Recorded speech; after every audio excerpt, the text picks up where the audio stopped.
आज जो है विक्षेपण और वक्ररण पढ़ेंगे। यहाँ पर देखो भगवान ने हमें एक प्राकृतिक कैमरा दिया हुआ है जिसकी पूरी संरचना कैसी होती है, कैसे किसी वस्तु का प्रतिबिंब हमें आंखों में दिखाई देता है, हम कैसे देख सकते हैं, ये भी इसमें पढ़ा है। इस चैप्टर के इम्पोर्टेंट ये जो इम्पोर्टेंट है ध्यान रखिएगा। मानव नेत्र की संरचना का चित्र बना करके समझाया जा सकता है। कोई वस्तु दूर है तो कैसे हमें दिखाई देगी, पास है तो हमें कैसे उसका प्रतिबिंब दिखता है। हमारी आंखों में लेंस लगा होता है और यहाँ पर देखो समंजन क्षमता जो एक होती है उसकी सहायता से जो है वो लेंस में जो है एक जो लेंस लगा होता है, कौन सा लेंस होता है हमारी आंखों का, उत्तल लेंस, ठीक है। तो उसमें जो है जो पक्षगामी जो पेशियाँ होती हैं जो उसको जिससे वो जुड़ा होता है वो सिकुड़ती और फैलती रहती हैं, जिसके कारण हम अचानक से देखें पास यहाँ नीचे देख रहे हैं तो नीचे की वस्तु दिख रही है, तो पास की वस्तु दिख रही है। अचानक से हमने सिर उठाया, बातचीत नहीं, सिर उठाया तो हमें दूर की वस्तु भी तुरंत की तुरंत दिखाई देती है। इसका मतलब है कहने को तो बहुत आसान है कि हाँ नीचे से ऊपर देखा कि थोड़ा ही है, लेकिन वो पेशियाँ इतनी क्विक जो है वो एडजस्ट करती हैं फोकस को, जो हमारे आंखों में उत्तल लेंस लगा हुआ है, तभी हम उतनी तुरंत ही जो है वो सामने वाली वस्तु को देख पाते हैं, इधर की या उधर की, क्योंकि फोकस तो सबके लिए अलग अलग। लेंस जो है हमारा वो बहुत तेज़ी से जो है वो एडजस्ट होता रहता है, कभी मोटा हो जाता है कभी पतला हो जाता है, उससे उसकी फोकस दूरी चेंज हो जाती है और हमें वो वस्तु जो है वो दिखाई देती है। तो इसमें एक चीज़ हमने और इम्पोर्टेंट पढ़ी, हमारे निकट जो हम देख रहे हैं उसके निकट बिंदु कितना होता है, यानी कितने निकट, 25 सेंटीमीटर। दूर बिंदु क्या होगा आपका, होगा, ठीक है। निकट बिंदु दूर बिंदु हो गया, मानव नेत्र की संरचना, ठीक है, ये इंपॉर्टेंट क्वेश्चन हो गया। इसके बाद हम लोगों ने पढ़ा था कि ये जो सामंजन क्षमता क्या है और दृष्टि दोष के बारे में। जब ये हमारी आंखों में सही तरीके से काम नहीं करती हैं, शिथिल हो जाती हैं, या फिर हमारी आंख का आकार चेंज हो जाता है, या तो ज़्यादा दब गया तो उसका साइज है, या बढ़ गया तो उसकी जो फोकस दूरी होगी वो चेंज हो जाएगी। तो प्रतिबिंब रेटिना में जो बनना चाहिए था वो वहाँ ना बन करके रेटिना की या तो पहले बन जाएगा या तो बाद में बन जाएगा। तो यहाँ पर दोष हमने पढ़े थे, कौन कौन से दोष पढ़े थे, दृष्टि दोष, दूरदृष्टि दोष, एक हमने और थोड़ा सा पढ़ा था मोतियाबिंद के बारे में, ठीक है। तो मोतियाबिंद में प्रोटीन की एक परत जम जाती है जिसके कारण पूरी वो लेंस हमारा सफ़ेद हो जाता है, दूधिया हो जाता है, उसको हटा दिया जाता है, उसका ऑपरेशन छोटा सा होता है। ये ज़्यादातर जो है वो बुढ़ापे में होता है। और क्या पढ़ा था हमने, निकट दृष्टि दोष नाम से जो निकट जो पहला वर्ड होगा वो हमें साफ दिखाई देगा, ठीक है। निकट दृष्टि दोष में होता है क्या, निकट की चीज़ें साफ होती हैं और लेंस कौन सा प्रयोग करते हैं, निकट दृष्टि दोष में उत्तल लेंस प्रयोग करते हैं, ध्यान रखना, ठीक है। और दूरदृष्टि दोष में उत्तल लेंस, ठीक है। ध्यान से जाके लिखो तो ध्यान से पढ़ना इसको, ठीक। फिर इसके बाद जो है जरा दृष्टि दोष क्या था, जो बुढ़ापे में होता है, जिसमें दोनों चीज़ें हो जाती है, नपासी का कार्य दिखाई देता है और नजदीक का दिखाई देता है। तो उसमें बाइफोकल लेंस का प्रयोग किया जाता है ना, तो उसमें जो है आप नीचे देखोगे गोल गोल चश्मे में नीचे की तरफ रहेगा और पूरे चश्मे में दूसरा, यहाँ पे ऊपर वाली तरफ में दूसरा पावर रहता है, ठीक। तो आँखें जो हैं वो कमज़ोर होती है जिसके कारण हमें धुंधला दिखाई देने लगता है। इसी को क्या कहा जाता है, इसी के कि हमें दृष्टि दोष हो गया है। उसके सब इलाज हैं, लेंस का प्रयोग करते कई बार ऑपरेशन भी हो जाता है। अब आंखों की संरचना ये यहाँ तक सबको समझ में आ गया, साथ इतना चीज़ें जो है पढ़ ली, इसमें इंपॉर्टेंट क्वेश्चन भी आपके होगा। निकट दृष्टि दोष आ सकता है, दूर दृष्टि दोष आ सकता है, दृष्टि दोष के प्रकार आ सकता है, उसके विस्तृत समझाने के लिए आ सकता है, सामंजन क्षमता आ सकती है। अब जो है ये सब हो गया। इसके बाद फिर जो इसमें कुछ क्वेश्चन जो और छोटे छोटे से बन रहे हैं, कारण वाले क्वेश्चन बन रहे हैं। तो उसमें क्या क्या बन रहे हैं, जैसे कि कभी आपने देखा होगा कि जो है आप बैठे हुए बाहर तो आपको जो चीज़ दिखाई देती, क्या हमारे आँखें जो दिखा रही हो क्या सही है ना। तो आपने देखा होगा कि कई बार आपको आसमान जो है आपको कैसा दिखाई देता है, सोचा है क्यों दिखाई देता है नीला। कभी कभी आप उसी आसमान में एक धनुष देखने लगते हैं, देखते हैं, सोचा है कि क्यों दिखाई देता है, धनुष क्यों दिखाई देता है, ठीक। तो यहाँ पर जो है आपने देखा होगा नीला क्यों दिखाई देता है, आसमान हरा या लाल कलर का क्यों नहीं दिखाई देता है। तो ये बहुत सारे ऐसे क्वेश्चन आपके मन में उठते हैं, उसका कोई ना कोई जो है वो कारण होगा जिसके कारण, अब उसका क्या कारण है, साइंटिफिक क्या रीज़न है, तो उसको जो है वो अभी हम डिस्कस करेंगे। तो यहाँ एक एक्टिविटी करते हैं इसके लिए। तो यहाँ पर जो है हम क्या ले रहे हैं, एक टार्च ले रहे हैं, ठीक। ये क्या है, टार्च। और एक हमने ये क्या लिया है, प्रिज्म। देखा है ना आपने, प्रिज्म लिया है। कैसा होता है, ग्लास स्लैब की तरह ही होता है। और इसमें जो है ये इधर की सतह और इधर की सतह कैसी होती है, त्रिभुजाकार, ठीक है, त्रिभुजाकार की होती है। और यहाँ पे ये 3 सतहें, ये वाली, इधर वाली और नीचे वाली कैसी होती है, आयताकार होती है। दिखा है रियलिटी में, देखा है लैब में ना, देखा है। तो फिर ये इसी में जो है इसका हमने प्रयोग किया। इसको क्या बोला जाता है, इसको प्रिज्म बोला जाता है। ये कांच का, जैसे कांच का हमने आयताकार गुटका देखा था, उसी तरीके से प्रिज्म भी होता है, जो कि आप लोगों ने देखा होगा।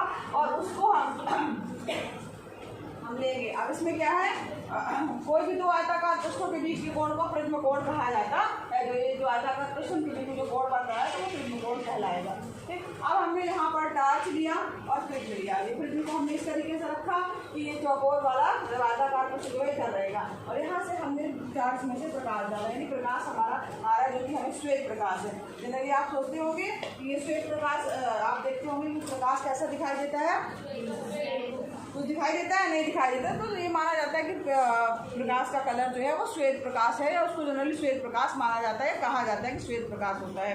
ठीक है, लेकिन वास्तव में होता क्या है, क्या वो श्वेत कलर का ही होता है, सफ़ेद कलर का ही होता है? तो इसके लिए जो है वैज्ञानिक कौन थे, न्यूटन वैज्ञानिक थे। उन्होंने उसके लिए प्रिज्म लिया, टार्च लिया, और उसमें से उस प्रकाश की, श्वेत प्रकाश की किरण को जो है वो गुजारा। ठीक है, फिर इसके बाद जब गुजारा तो उन्होंने देखा कि ये जो श्वेत प्रकाश है, ठीक, अब यहाँ पर वो बहुत सारे रंग दिखाई देने लगे। अब यहाँ पर रंग दिखाई दे रहे हैं और इसका एक क्रम में दिखाई देगा। आपको जब भी आप देखेंगे प्रिज्म लगाएंगे, हमेशा इसी क्रम में ही ये रंग रहेंगे। ठीक, कौन कौन सा रंग रहेगा, बैगनी, जामुनी, नीला, है ना, बैजानी हफिला नाला करके इसका वो हिंदी में है, और इंग्लिश में क्या बोलते हैं, हाँ बिल्कुल। तो ये जो एक पट्टिका या एक जो दिखाई दिया, या ये 7 रंगों की पट्टी दिखाई दी, इसको क्या बोला जाता है, स्पेक्ट्रम। क्या बोलते हैं, स्पेक्ट्रम। हाँ, ठीक है। और यहाँ पर ये कलर जो होते हैं इनका क्रम भी यही होगा। इन 7 रंगों को याद रखने के लिए क्या बोला जाता है, हिंदी में बैजानी, दोनों याद कर लीजिएगा। और यहाँ पर श्वेत प्रकाश जो है वो 7 रंगों से बना है, ये हमें पता चल गया, और इसे स्पेक्ट्रम कहा जाता है। और 7 रंगों में, यहाँ ध्यान दीजिएगा, 7 रंगों में विभक्त होने की प्रक्रिया ही क्या कहलाती है, विक्षेपण की प्रक्रिया कहलाती है। ठीक है,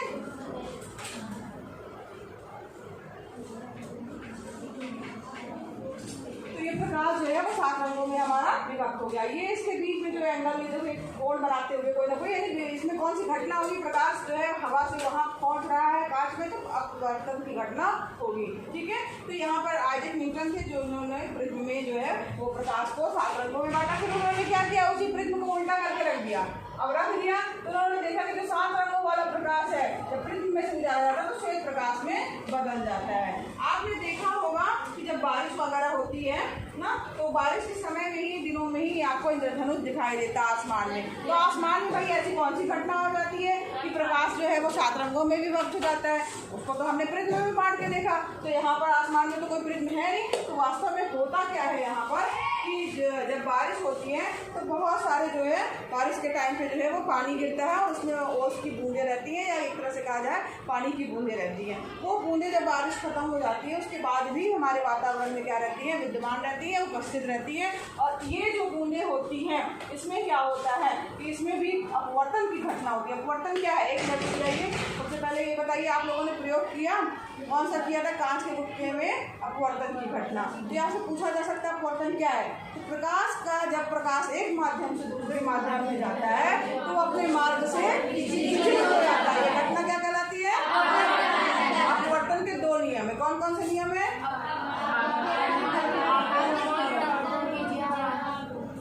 एक जन खड़े होकर बताओ, चलो कौन बताएगा, खड़े हो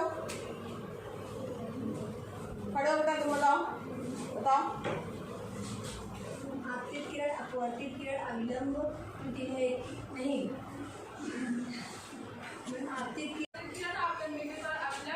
तीनों एक ही तल पे होते हैं, जो कि परावर्तन का भी आपका नियम है। ठीक है, हाँ, साइन आई और साइन आर इक्वल टू, एक नियतांक होता है, ठीक है। चलो तो उसको अच्छे से आप एक रिवाइज कर लेना। यहाँ पर अपवर्तन की घटना होती है जो किसमें, जो बूंदे हैं वो उसकी बूंदे हैं, उसमें अपवर्तन की घटना बूंदे हैं, उसमें अपवर्तन की घटना होती है और प्रकाश जो है अपने मार्ग से विचलित हो जाता है और 7 रंगों में विभक्त हो जाता है। तो यहाँ पर ये बूंदे ही जो है वो एक तरीके से प्रिज्म का कार्य करती हैं और जब ये बूंदे जो है इसमें 7 रंगों में विभक्त हो गया, उसका जो प्रकाश जो है वो 7 रंगों में विभक्त होने के बाद इसकी सतह से परावर्तित होता है और वो हमारे पास जो है फिर वापस आता है तो 7 रंगों में हमें दिखाई देता है। और यहाँ ध्यान दीजिएगा, इंद्रधनुष हमेशा सूर्य के विपरीत दिशा में, जिधर सूर्य होगा उधर नहीं कभी दिखाई देगा, दूसरी दिशा में दिखाई देगा। तो यहाँ पर क्या सूर्य से जो किरणें निकलती है क्या वो एक ही तरीके की होती है? नहीं, इसमें बहुत सारी किरणें निकलती हैं, gamma rays, X rays, ultraviolet, red, visual light है ना, इंफ्रारेड है, रेडियो वेव से बहुत सारी किरणें निकलती हैं। इनकी अलग अलग वेवलेंथ होती है या तरंगदैर्घ्य होती है, वो बहुत सारी अपने आप ही जो है वो गायब हो जाती हैं या ब्लॉक हो जाती हैं और कुछ ही जो है हमारी पृथ्वी तक पहुँचती हैं। श्वेत प्रकाश को हम अपनी आँखों के माध्यम से देख सकते हैं। तो यहाँ पर सूर्य की प्रकाश की किरणें, यहाँ पृथ्वी के पास ये जो दिख रहा है ना, ये हमारा वायुमंडल है, ठीक है। तो अब यहाँ पर है हर वस्तु जो है, अब यहाँ पर एक बात आती है कि जो ये क्या दिख रहा है आपको, सेब दिख रहा है ना, तो ये सेब जो है हमें लाल कलर का क्यों दिखाई देता है, या कोई वस्तु हमें उसी पर्टिकुलर कलर की क्यों दिखाई देती है, क्यों दिखाई देती है? आंखों में जो कलर पड़ता है वही दिखाई देता है। हाँ, यही कारण है, इसका असली कारण यही है कि ये जो सेब है ये आने वाले सूर्य के प्रकाश जो कि 7 रंग जिसमें होते हैं वो किरणें आ रही हैं और यहाँ पर जो है आने के बाद जो है लाल कलर को छोड़ करके बाकी सारी किरणों को अवशोषित कर ले रहा है, लाल कलर किरण जो है परावर्तित हो रही है, इसलिए हमें वैसा वो दिखाई दे रहा है, ठीक है। तो इसलिए हमें चीज़ें उस कलर की दिखाई देती है। अब यहाँ पर आपने कभी सोचा है कि आसमान हमें जो है नीला दिखाई देता है, तो इसमें भी यही कारण होगा कि आसमान नीला दिखाई दे रहा है, तो यानी नीले कलर को छोड़ करके बाकी सारी किरणें जो हैं वो सोख ली जा रही है या आसमानी कलर को छोड़ करके। नहीं, इसका कारण ये नहीं है, इसमें इसका कारण दूसरा है। तो यहाँ पर जो है नीले रंग को ही खाली परावर्तित या रिफ्लेक्ट नहीं करता है। तो इसका कारण क्या है भाई? यहाँ पर सबसे पहले देखो जो प्रकाश की किरणें जो 7 रंगों से बनी हुई हैं, तो जब आती हैं तो कुछ किरणें जो होती हैं वो सीधे निकल जाती हैं, ठीक, और कुछ किरणें जो होती हैं वो सूक्ष्म जो हमारी वायुमंडल के कण है, धूल के कण से एक परत टाइप की बन जाती है, उसमें अपवर्तन की घटना होती है, फैलाव की घटना होती है, प्रकीर्णन की भी घटना होती है। तो यहाँ पर किरणें जो है जिसमें से सबसे ज़्यादा आसमानी कलर का जो है प्रकीर्णन होता है और ये तरंगदैर्घ्य पर निर्भर करता है। तो आसमान बैगनी क्यों नहीं दिखाई देता, तरंगदैर्घ्य तो सबसे कम होती है। जो बैगनी रंग होता है उसकी तरंगदैर्घ्य तो जो होती है वो क्या होती है, सबसे कम तरंगदैर्घ्य किसकी होती है? सबसे ज़्यादा तरंगदैर्घ्य किसकी होती है? लाल। लाल बहुत पावरफुल होता है, इसलिए सबसे ज़्यादा ताकतवर कौन है? लाल। और बैगनी रंग की तरंगदैर्घ्य क्या होती है?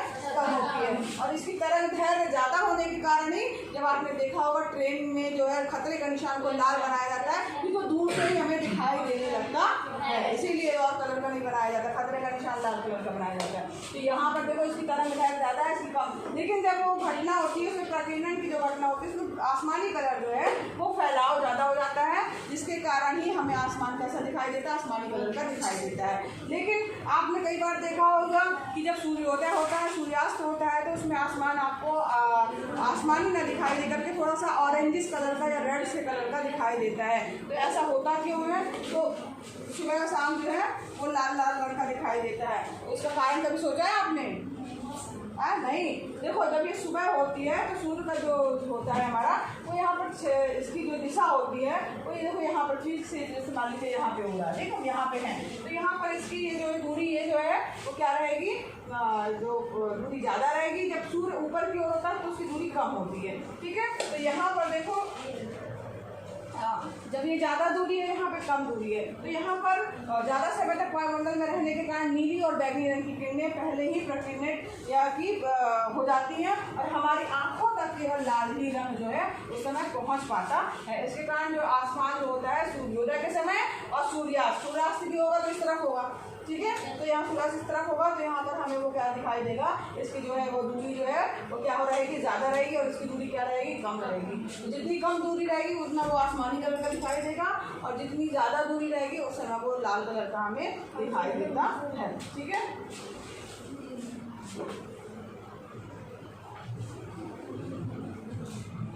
ये आसमान का नीला और लाल रंग दिखना टिंडल प्रभाव के ही एप्लीकेशन है, मतलब कि टिंडल प्रभाव के कारण ही है। और यहाँ पर टिंडल प्रभाव क्या है, तो कोलाइडी कण होते हैं जो प्रकाश का इसमें प्रकाश का प्रकीर्णन होता है। जैसे कि आपने खाली कमरे में देखा होगा जहाँ धूप आती रहती है, तो आप देखो बहुत सारे ऐसे कण दिखाई देते रहते हैं। तो ये कोलाइडी विलियन में टिंडल प्रभाव है, मतलब इधर उधर कण जो है टकरा के आपस में इधर से उधर जा रहे हैं, ठीक है। तो इस प्रकार से जो है हम इन सब चीज़ों को, ये जो जितने सारे हमने अभी पढ़े कि हाँ ये लाल क्यों दिखाई देता है, आसमानी कलर का क्यों होता है, इंद्रधनुष क्यों दिखाई देता है, ये छोटे छोटे से क्वेश्चन इसमें से बन के आ सकते हैं आपके, जो कि छोटे हैं। मेन इंपॉर्टेंट क्वेश्चन हमने पढ़ लिया है, दृष्टि दोष है और आँख की संरचना है, ठीक है। ये चैप्टर यहीं पे ख़त्म हुआ आज, अब नेक्स्ट अगली बार पढ़ेंगे।